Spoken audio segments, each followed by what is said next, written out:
À 15 mois de la présidentielle, François Hollande abat ses dernières cartes pour inverser la courbe du chômage. Il a présenté aujourd'hui son plan d'urgence pour l'emploi.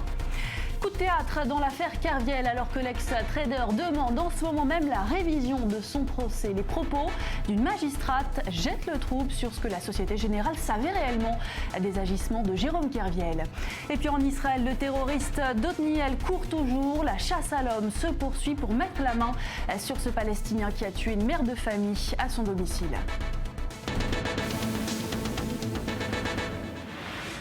Bienvenue à tous, nouvelle tranche d'infos sur i24 News. 2 milliards d'euros pour l'emploi. François Hollande a dégainé ce matin son plan d'urgence pour inverser la courbe du chômage. Prime d'embauche immédiate pour les PME, plan de formation de 500 000 chômeurs. Le président français a annoncé une série de mesures que nous dévoile Julia Galancia. François Hollande le sait, c'est le plan de la dernière chance. Dernière année pleine de son mandat, le président fait de l'inversion de la courbe du chômage la condition de sa candidature à un second mandat en 2017. Il annonce une bataille pour l'emploi. Ce qui compte, c'est d'aller regarder ce qui peut être créé dans notre pays au-delà même de quelque échéance électorale que ce soit. Ce qui compte, c'est de faire les réformes jusqu'au bout. 3 mesures phares pour mettre ce plan d'urgence en marche. 500 000 formations supplémentaires pour les chômeurs, une aide à l'embauche pour les très petites et moyennes entreprises et des mesures en faveur de l'apprentissage. Ce plan d'urgence a un coût, plus de 2 milliards d'euros, dont 1 milliard consacré à la formation de 500 000 chômeurs. Des dépenses qui seront compensées intégralement par des économies selon le chef de l'État. Pour que les chômeurs formés et les apprentis augmentent leurs chances de trouver du travail, de nouvelles mesures sont prises afin de soutenir l'emploi dans les PME. Toute entreprise de moins de 250 salariés qui recrutera un jeune ou un demandeur d'emploi, c'est-à-dire un salarié, payé entre 1 et 1,3 fois le SMIC, en CDI ou en CDD de 6 mois et plus, se verra verser une prime de 2 000 € par an. Face à l'inquiétude des Français et après de nombreuses promesses, le temps presse pour François Hollande. Le président avait promis que la courbe du chômage s'inverserait avant fin 2013. 650 000 chômeurs supplémentaires se sont inscrits à l'Agence nationale Pôle emploi depuis son élection en 2012. Et à 16 mois de la prochaine présidentielle, François Hollande joue son va-tout. L'inversement de la courbe du chômage était l'une des promesses principales de son mandat. À Paris, la correspondance d'Olivier Lerner. Ce que l'on a bien observé ce matin, c'est l'engagement très personnel de François Hollande, quitte à passer pour Monsieur Bricolage. Le chef de l'État a ouvert sa propre boîte à outils, il a ouvert son portefeuille aussi, en tout cas celui de l'État. Il a ouvert son cœur aussi, parce qu'on sait très bien que la réussite de ce plan d'urgence de l'emploi dépend de la suite de sa carrière politique. La droite critique. Éric Woerth n'a pas tardé à réagir pour les Républicains. 2 milliards d'euros sur la table et puis 500 000 demandeurs d'emploi qui vont être formés. Impossible, a dit l'un des porte-parole de Nicolas Sarkozy. Quelques chiffres pour bien comprendre l'enjeu. On compte aujourd'hui en France 3 600 000 demandeurs d'emploi. C'est 10,6% de la population active. Plus d'1 million de chômeurs aujourd'hui n'a pas le niveau du bac. 700 000 n'ont même pas le niveau du CAP. Alors, inverser la courbe de tous ces chiffres, ce sera difficile pour François Hollande de gagner ce dernier pari. Et d'autant plus difficile que pour l'heure, son bilan en matière de création d'emplois est catastrophique. Chaque mois, les chiffres du chômage sont dans le rouge. Depuis l'entrée en fonction du président, la France compte 650 000 chômeurs supplémentaires. État des lieux avec Gabriel Nolin. Une courbe qui ne veut pas s'inverser. Depuis mai 2012, il y a plus de 630 000 nouveaux demandeurs d'emploi, soit un total de 3,81 millions de chômeurs en France. Selon les statistiques publiées le 24 septembre par Pôle emploi, le nombre de demandeurs d'emploi sans aucune activité en catégorie A a augmenté de 4,6% en un an. Si le chômage a connu une légère baisse cet été, selon l'INSEE, le dernier trimestre de 2015 s'est conclu sur une hausse de 0,2 points. En effet, sur cette période, le taux de chômage de 10,6%. Un échec par rapport à ses promesses de campagne. Il avait fait de la création d'emplois son objectif numéro 1. Un engagement qu'il est même lié à sa nouvelle candidature en 2017. La volonté, c'est de vouloir faire baisser le chômage. Et je l'ai dit moi-même. Si je n'y parvenais pas à la fin de mon mandat, je pensais que j'irais devant les Français en leur disant voilà, je ne suis pas arrivé pendant 5 ans, mais je vous promets, les 5 prochaines années, je vais y parvenir. Ça ne marche pas comme ça. Et les Français seraient implacables et ils auraient raison. Mais inverser la courbe du chômage pour 2016 semble possible. Cet objectif peut être atteint selon l'OFCE grâce à une amélioration globale de la conjoncture économique. La baisse de l'euro et du prix du pétrole devrait en effet booster les exportations et améliorer le pouvoir d'achat des ménages en 2016. En attendant, le compte à rebours est lancé. Il reste un an au président de la République pour renverser les chiffres du chômage. Et dans l'actualité en France également, ce procès de la Société Générale. Les suites, Jérôme Kerviel repart au combat. L'ancien trader il tente en ce moment même, il est déjà arrivé au tribunal de faire réviser son procès. Et la donne pourrait changer avec la publication d'un enregistrement clandestin. C'est le témoignage de Chantal Deléris, ancienne vice-procureure du parquet de Paris. Elle a suivi l'enquête sur les pertes de la Société Générale. Elle assure notamment que la banque savait tout des pratiques de son trader, Lise Barenbaum. Recruté en 2000 par la Société Générale, Jérôme Kerviel intègre le pôle front office de la banque en 2005. 3 ans plus tard, la banque annonce des pertes de 4,9 milliards d'euros et les impute à son employé. En 2010, Jérôme Kerviel est condamné à 5 ans de prison, dont 3 fermes, et à rembourser la banque. Une peine confirmée par la Cour d'appel en 2012. En 2014, c'est la Cour de cassation qui modifie la décision. Kerviel devra bien purger une peine de prison, mais n'aura pas à rembourser la Société Générale, reconnue coupable d'avoir failli à ses mécanismes de contrôle. C'est la première fois qu'une juridiction reconnaît une part de responsabilité à la banque. Les intérêts de 5 milliards qui avaient été retenus sont aujourd'hui annulés et que la décision marque une première victoire dans la défense de Jérôme Kerviel. Les dispositions civiles ont été cassées, seul demeure l'emprisonnement pour abus de confiance, manipulation informatique et faux et usage de faux pour Jérôme Kerviel. Une décision contestée par l'ancien trader, alors en Italie, pour une marche contre la tyrannie des marchés entre Rome et Paris. Je suis serein et combatif. Tout le monde en a marre de ce système. Et voilà, je suis là pour le dénoncer.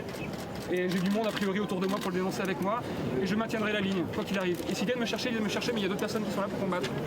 Le problème du remboursement des 4,9 milliards d'euros sera réexaminé par la Cour d'appel de Versailles lors d'un nouveau procès. Depuis le début de l'affaire, l'ancien trader réclame justement une expertise indépendante sur la responsabilité de la Société Générale dans l'affaire. L'enregistrement d'une magistrate rendu public par l'avocat de Jérôme Kerviel pourrait aujourd'hui changer la donne. Et en ligne avec nous pour parler de ce dossier, Sylvain Pasma, ancien employé de la société de courtage de la Société Générale. Bonjour. Bonjour. Alors vous avez témoigné à plusieurs reprises pour la défense de Jérôme Kerviel. Cet enregistrement de cette magistrate qui affirme que la Société Générale était au courant de tout, il ne vous surprend pas aujourd'hui ? Alors non, ça ne me surprend pas parce que c'est la vérité que l'on dénonce depuis des années. Et c'est bien et c'est courageux qu'il y ait des commandants de police comme le commandant Nathalie Leroy, qui est une culture de la justice réellement et qui fasse tout pour faire aboutir ce dossier-là. Et c'est même d'ailleurs très inquiétant la mesure où une commandante de police, pour se protéger et puis pour faire avancer une enquête, est obligée d'utiliser ces méthodes-là. Qu'est-ce que vous voulez dire par là ? C'est une enquête qui est manipulée ? C'est un procès à charge ? C'est un procès à charge, tout à fait. C'est une enquête qui est manipulée et qui a mal été faite en 2012. Mais en 2010, je veux dire, en 2008 et 2010, mais quand les enquêtes de Madame Nathalie Leroy ont avancé en 2012, suite aux informations que je lui délivrais ou qu'un autre de mes collègues témoins aussi lui délivrait, curieusement, en fait, les enquêtes lui ont été retirées pour qu'elles soient classées 2 jours plus tard. Qu'est-ce qui vous fait dire aujourd'hui, vous l'avez répété pendant plusieurs années, que la Société Générale savait ces agissements de Jérôme Kerviel, et c'est ce que vient également dire cet enregistrement qui est paru hier? Tout simplement que l'activité de Jérôme Kerviel, la Société Générale, fait mine de le découvrir le 18 janvier 2008. Or, depuis l'été 2007, il y avait un volume d'activité qui était colossal tous les jours. Ce volume d'activité-là a généré d'énormes transactions financières, donc il y a eu des appels de marge conséquents à régler. Ça a mis en surcharge les services de middle office, de back office, de contrôle de gestion et de trésorerie de la société FIMAT, donc du groupe Société Générale, et forcément par vase communicant de la Société Générale. Merci pour... C'est une chaîne de production, si vous voulez, qui s'est mise en marche pour faire du volume, de l'argent, du cash, tout simplement. Et que vous dénoncez aujourd'hui. Merci d'avoir réagi sur notre antenne, Sylvain Passemard. La traque se poursuit en Israël alors que le terroriste Otniel court toujours. Le Palestinien s'est introduit hier dans une maison de cette localité en Cisjordanie. Il a tué au poignard une mère de famille devant ses enfants. Daphné Meir, c'est son nom. Elle avait 38 ans.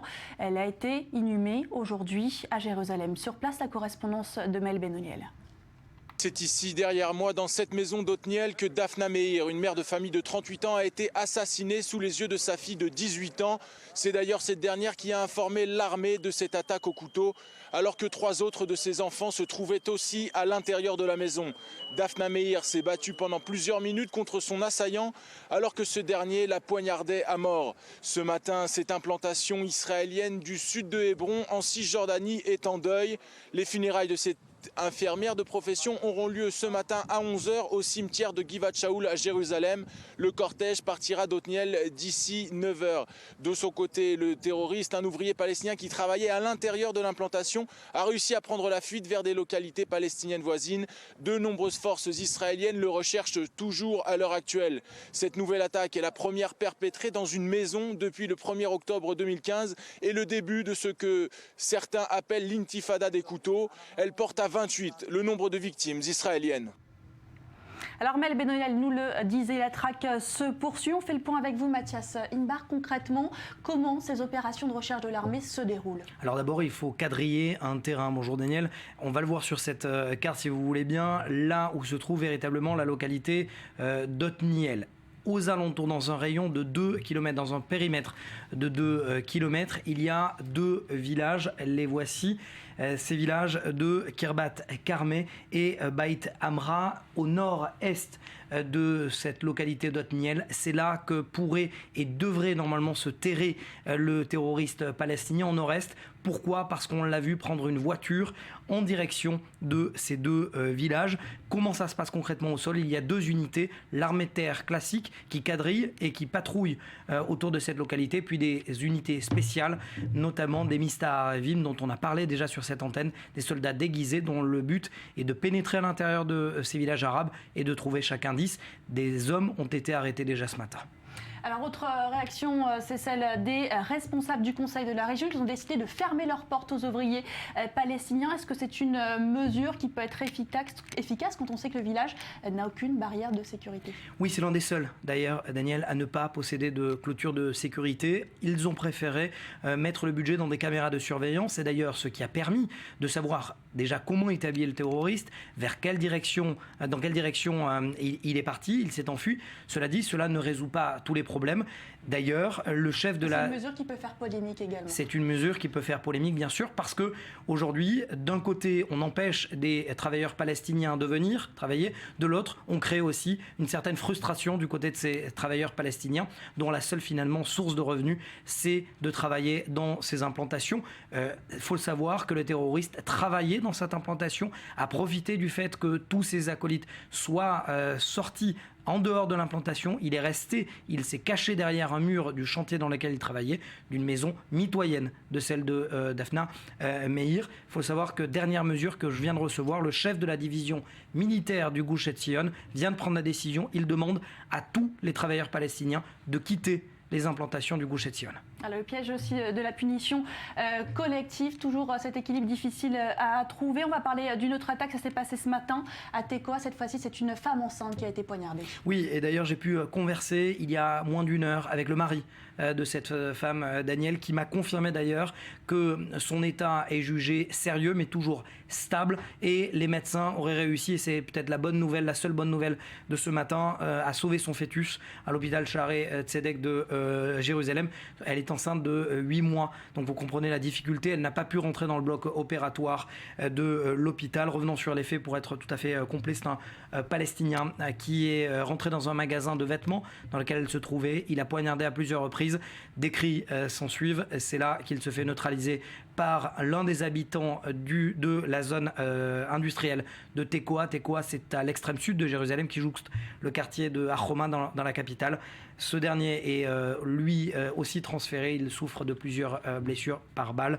Deuxième attaque en moins de 48 heures d'un Palestinien dans une implantation de Cisjordanie. Voilà, la vague de terreur qui reprend de plus belle après une relative accalmie. Merci Mathias Inbar pour ce décryptage. Et dans le reste de l'actualité, c'est le conflit syrien qui déborde une fois de plus en Turquie. Une femme a été tuée et une écolière blessée ce matin dans une attaque survenue dans la ville frontalière turque de Kilis.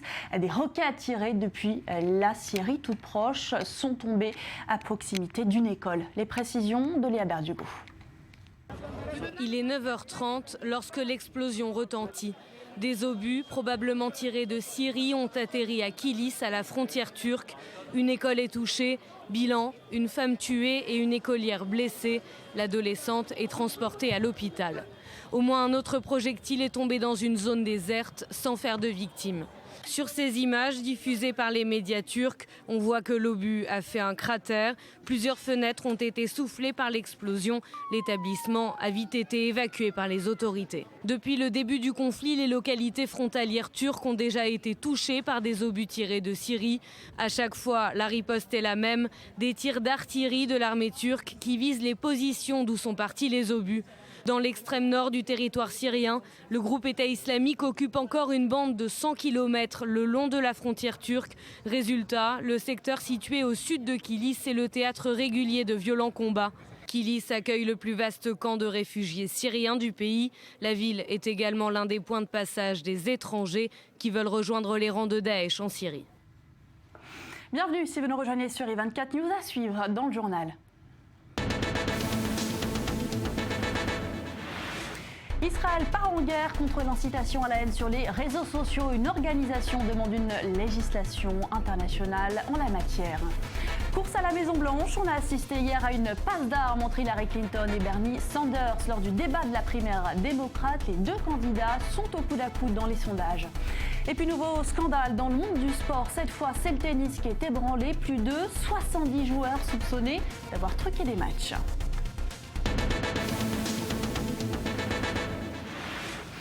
Mais d'abord, donc en Israël, alors que la vague de terreur se poursuit, le pays montre au créneau contre Facebook. Le pays qui veut obtenir une législation internationale contre l'incitation à la haine sur les réseaux sociaux. Julien Baloul, vous nous en dites plus, pardonnez-moi. Oui, c'est une ONG israélienne qui est l'affaire de lance de ce combat. Elle s'appelle Shorat Adin. Elle se plaint en fait de l'incitation à la haine palestinienne sur le réseau social Facebook et des centaines de pages palestiniennes qui appellent au meurtre de juifs et au meurtre d'israéliens. Selon cette ONG, à chaque fois les pages ont été signalées au réseau social. Le réseau social n'a pas réagi, n'a pas supprimé ces pages.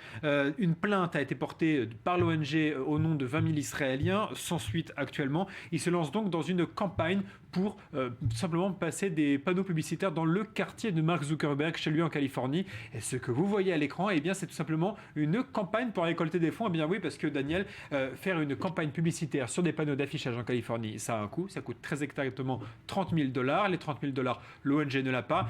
On est en 2016, on passe par le financement participatif. Je vais y arriver. C'est pas litchi, quoi. Voilà, exactement, le crowdfunding en anglais. Ils appellent donc les Israéliens à verser de l'argent pour permettre à cette campagne d'avoir lieu et regarder le clip de la campagne. כשטרוריסטים פלסטינים קראו לרצוח יהודים בפייסבוק לא ראו. כשעשרות אלפי ישראלים התלוננו, בפייסבוק לא ראו. כשטרוריסטים מוסלמים שיתפו מסרי הסתה בפייסבוק לפני שרצחו עשרות יהודים בישראל ומאות נוצרים בפריז, בסן ברנרדינו ובלונדון, בפייסבוק לא ראו. הפעם היחידה שצוקרברג כן התייחס לנושא הייתה בפוסט שכתב למען המוסלמים. אז עכשיו, כשצוקרברג סוף סוף פתח את העיניים, בואו נוודא שהוא כן יראה את ההסתה הפלסטינית בפייסבוק. בואו נציב בשכונה שלו בקליפורניה שלטי חוצות עם ההסתה, כדי שישים לב גם אלינו, היהודים. כאן אנחנו צריכים את ההתגייסות והתרומה שלכם. עזרו לנו לגייס $30,000, עלות שלטי החוצות ליד ביתו של צוקרברג. Alors Julien, s'il y a cette mobilisation aujourd'hui, c'est parce que les réseaux sociaux ont joué un rôle crucial dans cette dernière vague de terreur. Oui, absolument. On précise tout d'abord que l'ONG israélienne qui est à l'origine de cette campagne est une ONG de droite, très ancrée à droite. Et donc, vous le disiez, en fait, les jeunes qui sont à l'origine des actes terroristes de ces dernières semaines et de ces derniers mois en Israël sont des personnes qui n'appartiennent en général à aucune organisation terroriste, qui se sont auto-radicalisées via de la propagande sur Internet. D'ailleurs, on le voit, le profil de ces jeunes, de ces personnes, de ces auteurs d'attentats, de ces terroristes sont souvent des personnes jeunes qui n'ont pas grand-chose à perdre. Et voici le genre de contenu qu'ils trouvent sur Internet, parce que souvent, il y a tout de même des incitateurs, des personnes qui incitent à la haine. Regardez le genre d'incitation qu'on trouve sur Facebook.